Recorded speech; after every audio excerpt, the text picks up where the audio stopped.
എല്ലാവർക്കും നമസ്കാരം. എല്ലാവർക്കും ഒരു ശുഭദിനം നേരുന്നു. നമ്മുടെ ജീവിതത്തിൽ പലപ്പോഴും നാം തനിച്ചാക്കപ്പെടാറുണ്ട്. ജീവിതം നമ്മളെ തനിച്ചാക്കി പല അനുഭവങ്ങളും നമുക്ക് തരും. നമ്മൾ തനിച്ചാണ് ജനിക്കുന്നത്, തനിച്ചാണ് മരിക്കുന്നതും. ഇടയ്ക്കുള്ള കാലത്താണ് നമുക്ക് പലരും ജീവിതത്തിൽ വന്നു പോകുന്നു. ഒരു യാത്രക്കാരെ പോലെയൊക്കെ ആയിരിക്കും ചിലപ്പോൾ വന്നു പോവുക. ചിലർ നമുക്ക് നിറയെ അനുഭവങ്ങൾ തരും. നല്ല കാര്യങ്ങൾ പറഞ്ഞു തരാം. ചിലർ നമുക്ക് നല്ല അനുഭവങ്ങൾ തരില്ല. വേദനയായിരിക്കും അവർ തരുന്നത്. പക്ഷെ ഇതെല്ലാം ചേർന്ന ഒരു അനുഭവ പാഠമായിരിക്കും ജീവിതം എന്നത് പിൽക്കാലത്ത് നമുക്ക് അറിയാൻ പറ്റും. കാരണം ഇതെല്ലാം ഒരു പ്രോസസ്സാണ്. ആ അനുഭവം, ഈ അനുഭവം, ഇവിടെ പഠിച്ചത്, അവിടെ പഠിച്ചത്, അവിടെ യാത്ര ചെയ്തത്, ഇവിടെ യാത്ര ചെയ്തത്, ആ ഹോസ്പിറ്റലിലേക്ക് പോയത്, ഒരാളെ രക്ഷിക്കാൻ പോയത്, അതിൽ കുടുങ്ങിയത്, ഇങ്ങനെ പല പല അനുഭവങ്ങളും നമുക്ക് എല്ലാവർക്കും ഉണ്ടാവും. അതൊക്കെ നടക്കുന്നത് എന്തിനാണ് നമുക്ക് തോന്നും. പക്ഷേ this are all the processes. ഈ പ്രോസസ്സുകളെല്ലാം ഓരോന്നോരോന്നോരോന്നോരോന്ന് നമുക്ക് വന്നാണ് നമുക്ക് അവസാനം ജീവിതത്തിൻ്റെ ഒരു സന്ധ്യയിൽ നമ്മൾ എത്തിച്ചേരുന്ന സമയത്ത് നമുക്ക് കുറേ അനുഭവങ്ങളുടെ ശേഖരങ്ങൾ നമുക്കുണ്ടാകും. അത് വലിയൊരു സ്വത്താണ്. ആ, പക്ഷേ ഈ ഇതുപോലത്തെ പല അനുഭവങ്ങളുള്ള സമയത്ത് നമ്മൾ സംഘടനകളിൽ കൂടെ കഷ്ടങ്ങളിൽ കൂടെ കടന്നു പോകുമ്പോഴൊക്കെ പലപ്പോഴും നമ്മൾ തനിച്ചായിരിക്കും.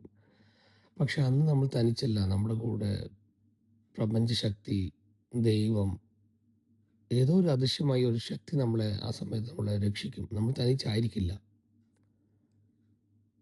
അങ്ങനെ കുറേ അനുഭവങ്ങൾ എനിക്കുണ്ടായിട്ടുണ്ട്. അത് ഞാനിവിടെ പറയുന്നില്ല. പക്ഷേ വൈക്കം മുഹമ്മദ് ബഷീർ എനിക്ക് ഏറ്റവും ഇഷ്ടപ്പെട്ട എഴുത്തുകാരിലൊരാളാണ്. വളരെ ലളിതമായ ഭാഷയിൽ കുറേ ജീവിതാനുഭവങ്ങളെ കഥകളാക്കിയ ആ, ഒരു ഗ്രേറ്റ് റൈറ്റർ. അദ്ദേഹത്തിൻ്റെ ഒരു കഥയിൽ അദ്ദേഹം തന്നെ പറയുന്നുണ്ട്, ആ കഥയിൽ നിങ്ങൾ ഊഹിച്ചാൽ മതി അതാരാണെന്ന് നിങ്ങൾക്ക് മനസ്സിലാവും, ഞാൻ തന്നെയാണെന്ന്. അദ്ദേഹത്തിൻ്റെ അനുഭവകഥയായിട്ടാണ് അദ്ദേഹം ഇൻഡയറക്റ്റായിട്ട് പറയുന്നത്. ഞാനിപ്പോൾ ആ കഥ പറയാം. ഏകദേശം 10,000-15,000 കിലോമീറ്റർ അകലെ എന്നാണ് അദ്ദേഹം പറയുന്നത് കഥ നടക്കുന്ന സ്ഥലം. അപ്പോൾ ഏകദേശം ഒരു മൈസൂർ ഏരിയയെ പറ്റിയാണ് അദ്ദേഹം ആ കുറിപ്പിൽ പറയുന്നതെന്നാണ് ഞാൻ മനസ്സിലാക്കുന്നത്. ഏതായാലും കുറേ മലകളും എല്ലാം ഉള്ളൊരു സ്ഥലം, കുറേ ക്രൂരന്മാരും പലിശയ്ക്ക് കടം കൊടുത്തിട്ട് അന്യരാജ്യങ്ങൾക്ക് പണം കൊടുത്ത് എന്ത് ക്രൂരതയും ചെയ്യാവുന്ന ഒരു ഒരു സമൂഹത്തിൽ ഒരു ഫാക്ടറി ഉണ്ട്. ആ ഫാക്ടറിയിൽ ഹിന്ദിയും ഇംഗ്ലീഷും പഠിപ്പിച്ചു കൊടുക്കാൻ, അത് പ്രത്യേകിച്ച് ഒരു അഡ്രസ്സ് എഴുതി കൊടുക്കാനായിട്ട് തൊഴിലാളികൾക്ക്, ഒരു ജോലിയില്ലാത്ത ഒരാൾ, അദ്ദേഹം പറയുന്നത് ജോലിയില്ല, പക്ഷെ കുറച്ച് ഹിന്ദിയും ഇംഗ്ലീഷും അറിയാം. അതുകൊണ്ട് ഇയാൾക്ക് രാത്രി 9 തൊട്ട് 10:30 വരെ, 11 മണി വരെ അവിടെയുള്ള തൊഴിലാളികൾക്ക് രാത്രി പോയി ഈ ഇംഗ്ലീഷും ഹിന്ദിയും പഠിപ്പിച്ചു കൊടുക്കണം. അത് പ്രത്യേകിച്ച് അഡ്രസ്സ് എഴുതി കൊടുക്കാനായിട്ട്. അപ്പോഴൊക്കെ ഇന്റർനെറ്റിൽ കത്തല്ല എഴുതി കൊടുക്കുക.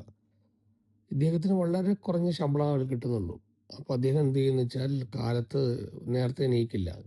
ഒരു 4 മണിക്കേ ഉണർന്നെഴുന്നേൽക്കുള്ളൂ. കാരണം ഉണർന്നെഴുന്നേറ്റാൽ കാലത്തെ പ്രാതൽ, പിന്നെ ഉച്ചക്കത്തെ ആഹാരം, ചായ, ഈ ചിലവൊന്നും ഉണ്ടാകില്ലല്ലോ.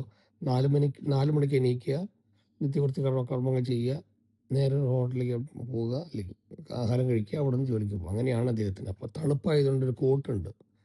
തൻ്റെ കീറിയ ഷർട്ടൊക്കെ മറയ്ക്കാനായിരിക്കും ചിലപ്പോൾ ആ കോട്ട് അധികം ഇട്ടിട്ടുണ്ടാകുക. അങ്ങനെ ഒരു ദിവസം 4 മണിക്ക് അദ്ദേഹം എഴുന്നേൽക്കുന്നു. നല്ല വിശപ്പ്. ഒരു ഹോട്ടലിലേക്ക് പോയി ആഹാരം കഴിക്കുന്നു. അപ്പോൾ കുറേ ചപ്പാത്തിയും വയറ് നിറച്ച് ഇറച്ചിയും അദ്ദേഹം കഴിക്കുകയാണ്. കഴിച്ചിട്ട് അപ്പോൾ അവിടെ ഭയങ്കര ശബ്ദമാണ് ആ ഹോട്ടലിൽ. എല്ലാം ആഘോഷിക്കുകയാണ്. നല്ല കുറേ പണമുള്ള ആൾക്കാർ ചുമ്മാ ചില സ്ഥലങ്ങൾക്ക് നമുക്ക് കാണുമല്ലോ, ഒരു കാപ്പിയും കുടിച്ച് കുറേ സംസാരിക്കും, അങ്ങനെ ജോളിയായിട്ടുള്ള ആൾക്കാരാണ്. പക്ഷെ ഇവരുടെ മുഖത്തിലൊന്നും വലിയൊരു കരുണയില്ല. ഒരു സെൽഫിഷ് ആയിട്ടുള്ള അഹങ്കാരികളായിട്ടുള്ള അങ്ങനത്തെ ഒരു ടീമാണ് അവിടെ എല്ലാവരും ഇരിക്കുന്നത്. ആ ഹോട്ടലിൽ ജോലി ചെയ്യുന്ന ആൾക്കാരോട്ട് എല്ലാവരും. ഏതായാലും ഇയാൾ പോയി ആഹാരം കഴിച്ചു. പണം കൊടുക്കേണ്ട സമയം വന്ന സമയത്ത് ക്യാഷിൻ്റെ അവിടെ പോകുന്നു. ഇയാൾ കോട്ടിൻ്റെ പോക്കറ്റിൽ കൈയിട്ട് നോക്കുമ്പോൾ തൻ്റെ പേഴ്സില്ല. ഇയാൾ ആകെ പേടിച്ചു പോകും. അയ്യോ, എന്താ ചെയ്യേണ്ടതെന്ന് അറിയുന്നില്ലല്ലോ. അപ്പോൾ ക്യാഷ് കൗണ്ടറിൽ പറയും, സോറി, ഞാനിങ്ങനെ പണം കൊണ്ടുവന്നിട്ടില്ല, എൻ്റെ പേഴ്സ് കളഞ്ഞു പോയി. ഉം, ഞാൻ ഊഹിക്കുന്നത് ഇദ്ദേഹത്തിൻ്റെ ഡ്രസ്സും ആ കോട്ടിൽ പോലും ഒരു ഹോൾസ് ഉണ്ടാകുമെന്ന് തോന്നുന്നു. പഴയ ഈ തണുപ്പിന് വേണ്ടി ഇട്ടിരിക്കുകയാണ്. വലിയ പണക്കാരനെ പോലെയൊക്കെ കോട്ടിട്ട് കാണുന്നുള്ള കാണുമായിരിക്കും. പക്ഷേ അത് ദാരിദ്ര്യത്തിനെ മറയ്ക്കാനായിട്ടുള്ളൊരു കോട്ടുമായിരിക്കും. പക്ഷേ അതിൻ്റെ പോക്കറ്റിൽ ഹോൾസ് ഉണ്ടെന്ന് തോന്നുന്നു. അപ്പോൾ അതുകൊണ്ടായിരിക്കും അത് പോയി കാണുക. അല്ലെങ്കിൽ അറിയില്ല, അങ്ങനെ അയാൾ നഷ്ടപ്പെടുത്തി കാണും എന്നൊക്കെയാണ് ഞാനിങ്ങനെ മനസ്സിൽ വിചാരിക്കുന്നത്. ഏതായാലും അദ്ദേഹത്തിൻ്റെ പേഴ്സ് കാണാനില്ല. അപ്പോൾ അവിടെയുള്ള ആൾക്കാർ വളരെ ക്രൂരമായിട്ട് എന്നാ നീ കോട്ട് ഇത് ഇങ്ങനത്തെ ആൾക്കാരെ ഞങ്ങൾ വിശ്വസിക്കില്ല എന്നൊക്കെ പറഞ്ഞ് എന്തെല്ലാം വേദനിപ്പിക്കാൻ പറ്റുമോ എന്നൊക്കെ പറഞ്ഞിട്ട് നീ ഈ ഡ്രസ്സ് ഊരുന്നു പറഞ്ഞു. അപ്പോൾ അപ്പോൾ കോട്ട് ഊരി കൊടുത്തു. അപ്പോൾ ഷർട്ടും ഊരാൻ പറഞ്ഞു. അപ്പോൾ ഇതെല്ലാം അവിടെയുള്ള ആൾക്കാർ കണ്ടിങ്ങനെ ആഘോഷിക്കുകയാണ്, ചിരിക്കുകയാണ്. അവിടെ ആഹാരം കഴിക്കുന്ന ആൾക്കാരിൽ ഒരൊറ്റ ആളുടെ മുഖത്തും ഒരു ഒരു ഒരു സ്നേഹമോ ഒന്നുമില്ല. ഇയാളുടെ ഈ ഒരു നിസ്സഹായാവസ്ഥയെ കണ്ട് ആഘോഷിക്കുന്ന ഒരാൾക്കാരെയാണ് അദ്ദേഹം കാണുന്നത്. അത് കഴിഞ്ഞ് ഷർട്ട് ഊരാൻ പറഞ്ഞു. ഷർട്ട് ഊരി. ഷൂസ് എല്ലാം ഊരി. പാൻറ് ഊരാൻ പറഞ്ഞു. അപ്പം അദ്ദേഹം പറഞ്ഞു പറ്റില്ല എന്ന്. പാൻറ് എങ്ങനെയാവും ഞാൻ ഊരുക? അല്ല, പാൻറ്റൊക്കെ ഊര്. അപ്പം അദ്ദേഹം പറഞ്ഞു അടിവസ്ത്രമില്ല, എന്നെ വേദനിപ്പിക്കരുത്. അടിവസ്ത്രം ഇല്ലേ? അതൊക്കെ കാണും, നീ ഊര് നോക്കട്ടെ. അപ്പോൾ അവിടെയുള്ള ആഹാരം കഴിക്കുന്ന ആൾക്കാരും പറയും അടിവസ്ത്രം കാണും, എന്തെങ്കിലുമൊക്കെ കാണും, ഊര് ഊര്. ഇയാൾ ആകെ അവശനായി. എൻ്റെ വായനയിൽ തീർച്ചയായിട്ടും ഇത് വൈക്കം മുഹമ്മദ് ബഷീർക്കയുടെ സ്വന്തം അനുഭവം തന്നെയാണ്. അത് നമുക്ക് വായിക്കുമ്പോൾ മനസ്സിലാക്കാൻ പറ്റും ആ വേദന. അപമാനപ്പെടുകയാണ്. അദ്ദേഹം പറയും അവിടെ ഒരാളുടെ മുഖത്തും ഒരു സ്നേഹമില്ല, ഒരാളിങ്ങനെ വേദനപ്പെടുന്നു, അപമാനപ്പെടുത്തപ്പെടുന്നു. ആ സമയത്ത് ഒരു നല്ല പൊക്കമുള്ള ഒരാൾ, ഒരു തലയിൽ മുണ്ടാസൊക്കെ കെട്ടിയിട്ട് നീലക്കണ്ണുള്ള ഒരാൾ നേരെ വരികയാണ്. എന്തിനാണോ ഇയാളങ്ങനെ കഷ്ടപ്പെടുന്നത്? ഇയാൾ എത്രയും പണം കൊടുക്കണ്ടേ? അവർ പറഞ്ഞു ഇത്ര പണം തരണം. ഞാൻ തരാം എന്ന് പറഞ്ഞിട്ട് ഈ ഡ്രസ്സൊക്കെ ഇടാൻ പറഞ്ഞു. അപ്പോൾ ഈ പാൻറ്റിൻ്റെ ബട്ടൺ ഇങ്ങനെ മെല്ലെ മെല്ലെ ഊരിയാണ് പേടിച്ചിട്ട്. ഭാഗ്യത്തിന് പാൻറ്റ് ഊരിയില്ല. പാൻറ്റിൻ്റെ ബട്ടണൊക്കെ ഇടാൻ പറഞ്ഞു. ഷർട്ട് കൊടുത്തു. എന്താണ് കോട്ടിടാൻ പറഞ്ഞു. അങ്ങനെ എല്ലാം ഡ്രസ്സിട്ട് പണം കൊടുത്തു. ഇയാൾ ബഷീർക്കയ്ക്ക് അയ്യോ ഇത് നല്ലൊരു മനുഷ്യനാണ് ഇയാൾ. ദൈവമേ, ഇത്രയും പേരോടുള്ള സമയത്ത്, എന്നെ അപമാനിക്കുന്ന സമയത്ത്, എല്ലാവരും ചിരിക്കുന്ന സമയത്ത് ആരും എനിക്ക് ഉണ്ടായിരുന്നില്ല, ഇയാൾ വന്ന് നമ്മളെ സഹായിച്ചല്ലോ. അതിന് സന്തോഷത്തോടെ ഇയാളെ മുഖത്ത് ഇങ്ങനെ നോക്കും. ഇവിടെ കാശൊക്കെ കൊടുക്കുമ്പോൾ എൻ്റെ കൂടെ വാങ്ങുന്നു. അങ്ങനെ ഇയാളുടെ കൂടെ ബഷീർക്ക പോകുന്ന വഴിക്കൊക്കെ ചോദിക്കും.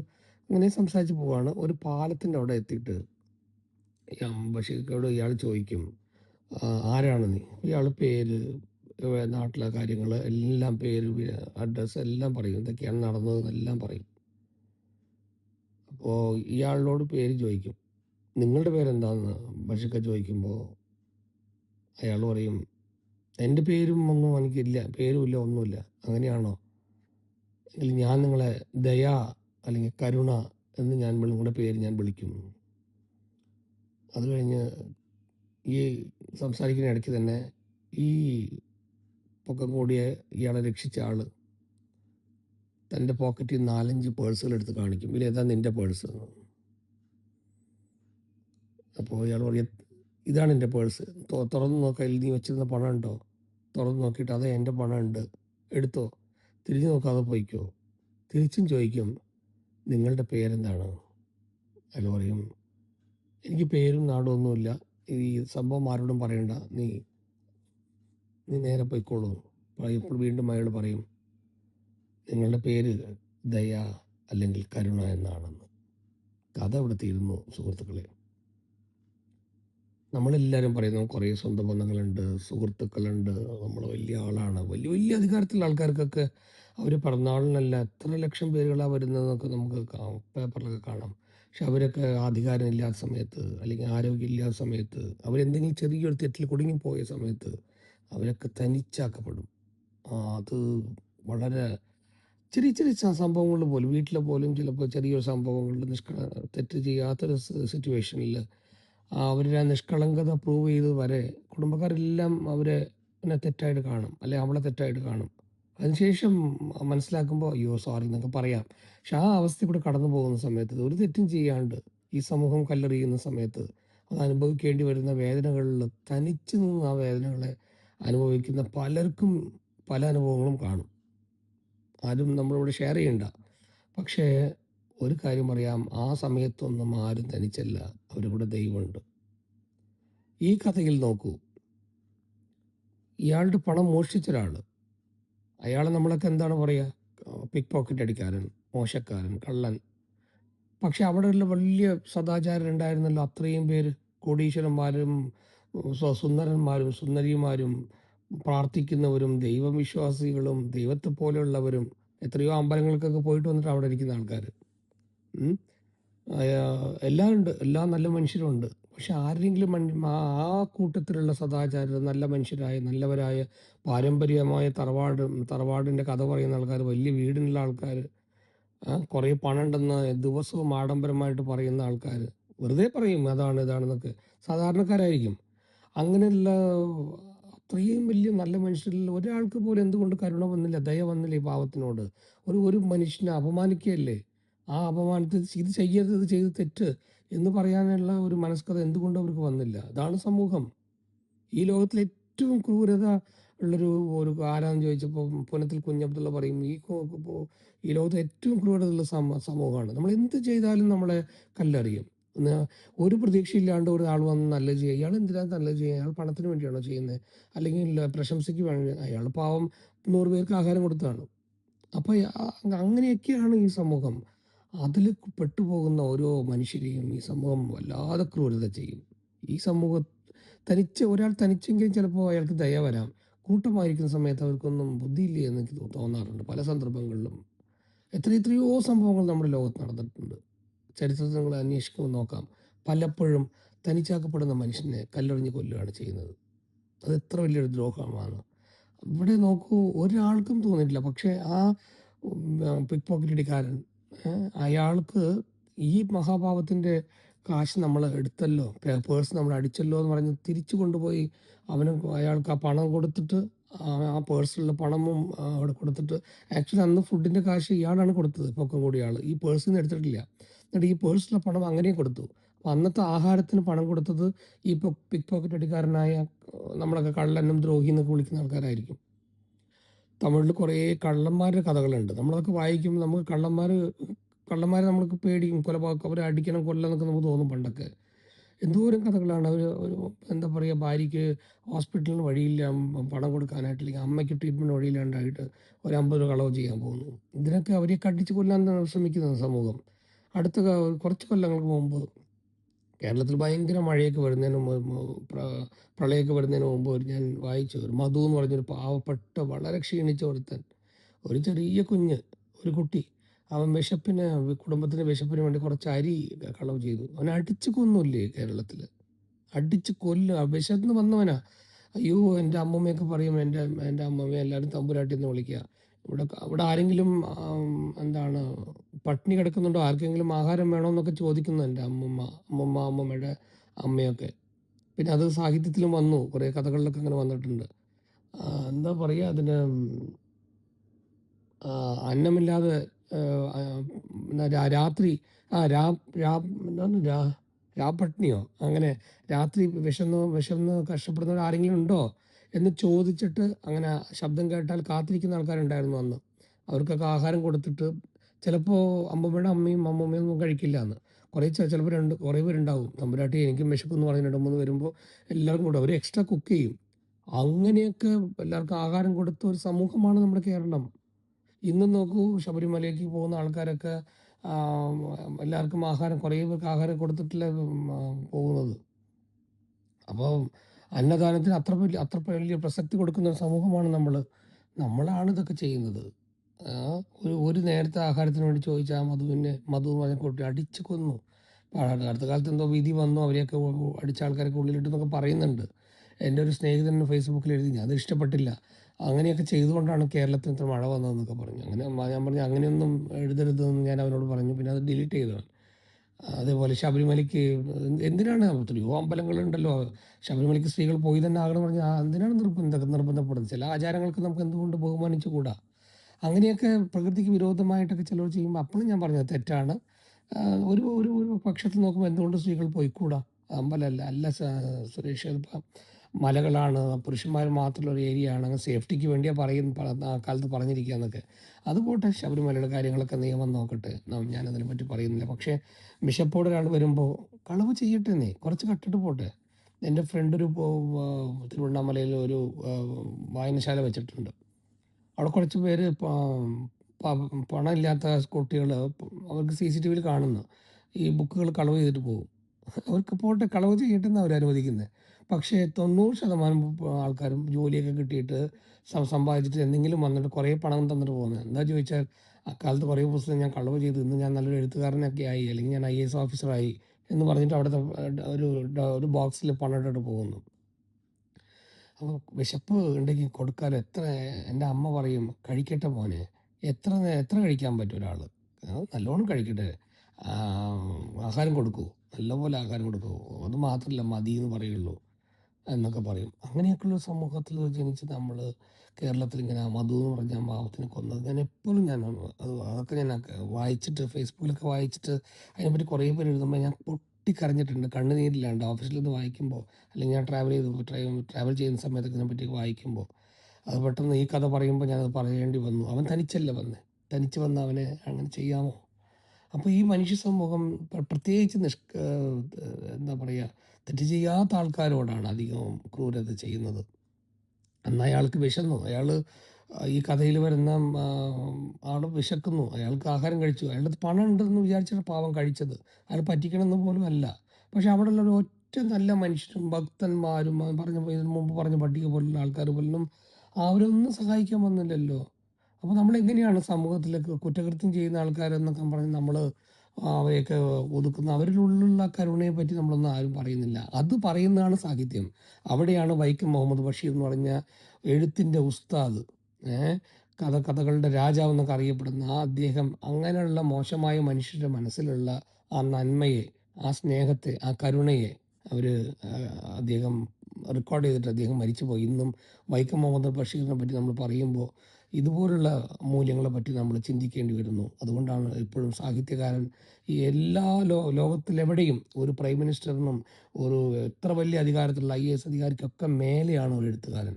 പ്രത്യേകിച്ച് കേരളത്തിൽ എഴുത്തുകാരെ നമ്മൾ അത്രത്തോളം ബഹുമാനിക്കുന്നു. അങ്ങനത്തെ സമൂഹത്തിൽ നമ്മൾ വന്നത്, നമ്മൾ വാസ്തവത്തിൽ നമുക്ക് നമ്മളെ തന്നെ നമുക്ക് വിനയമായി നമുക്ക് അഭിമാനിക്കാം.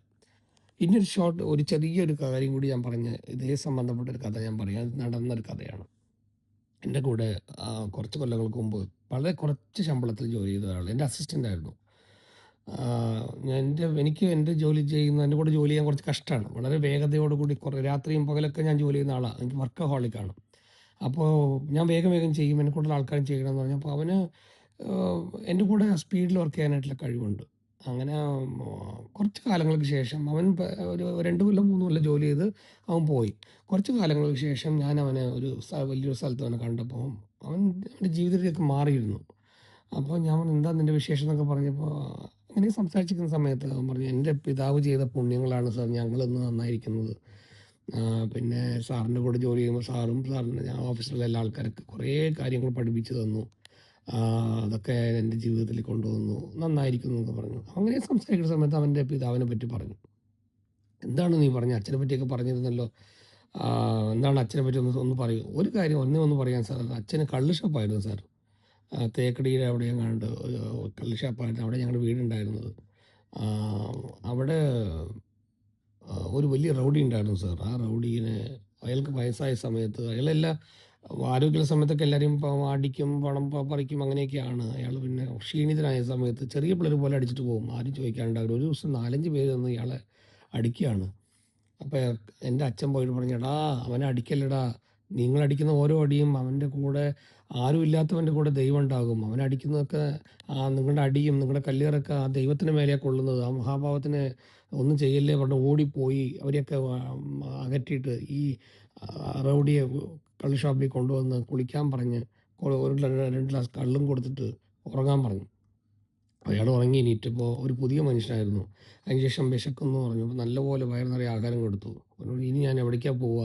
നീ പറഞ്ഞു, നിങ്ങൾ ഈ കള്ള് ഷോപ്പിൽ തന്നെ ഇരിക്കുക, അതൊന്ന് ഇരുന്നോളൂ, ഒന്നും കുഴപ്പമില്ല, ഇവിടെ തന്നെ നിങ്ങൾ ഉറങ്ങിക്കോളൂ.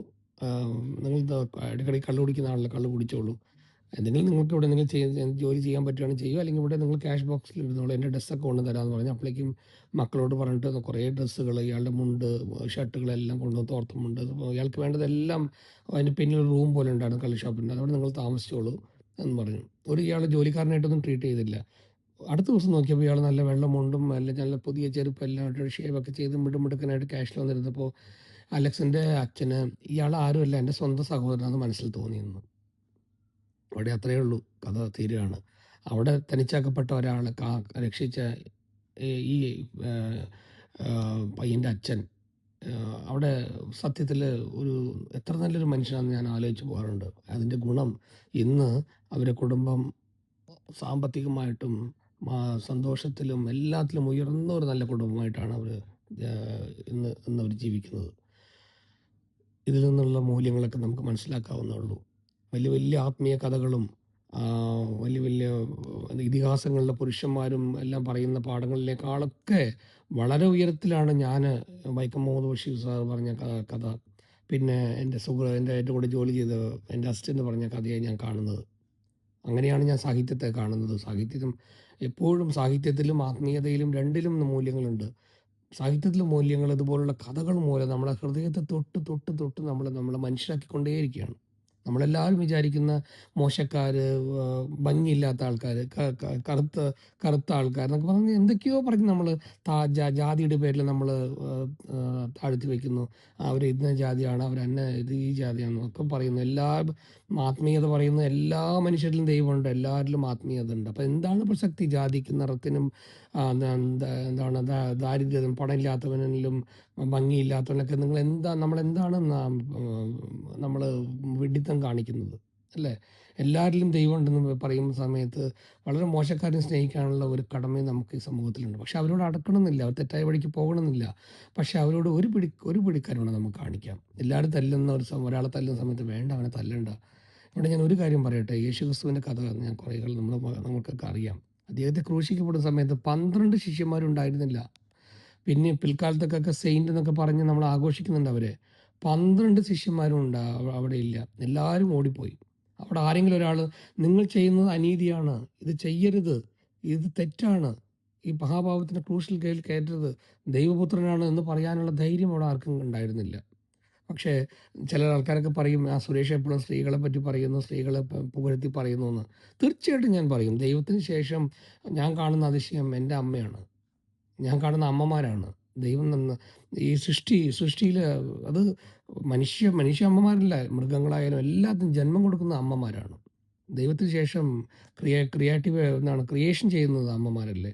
അവിടെ ഞാൻ സ്ത്രീകളെ ബഹുമാനിക്കും. അവിടെ മദർ മേരി തൻ്റെ മകൻ്റെ ഈ ഗതികേട് കണ്ടിട്ട് പൊട്ടിക്കരഞ്ഞിരുന്ന ഒരു അമ്മമാരുണ്ടായിരുന്നു.